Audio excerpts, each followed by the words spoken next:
বন্ধুরা আজ না দারুণ একটা বড়া রেসিপি আমি তোমাদের সঙ্গে শেয়ার করব। চলো ভিডিওটা পুরোটা দেখবে, অল্প একটু ভিডিও। তো দেখো এটা কি পাতা বলো তো? জানো এটা কি পাতা? বুঝতে পারছো না তাই তো? এটা হচ্ছে পাট শাক। পাট শাক কুচি নিয়েছি, নুন হলুদ লঙ্কার গুঁড়ো বেসন দিয়ে দিলাম, আর দিয়ে দিয়েছি মিষ্টি। এবার সুন্দর করে মেখে নেব। এটা কিন্তু কোনো ঝামেলা নেই, এটা যে চালের গুঁড়ো দিয়ে বানাতে হবে, এটা ছাড়া হবে না ওটা ছাড়া হবে না সেরকম কিছু নয়।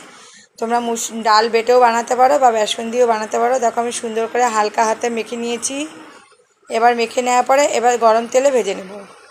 তো দেখো এদিকে তেলও বসিয়ে দিয়েছি, তেল বসিয়ে দিয়ে পাতলা পাতলা করে ভেজে নেব। এইগুলো কিন্তু বেশি মোটা হলে ভালো লাগে না, যতটা পাতলা করে এই বড়াটা ভাজা যায় ততটা বেশি ভালো লাগে, তত বেশি মুচমুচে হয় খেতে।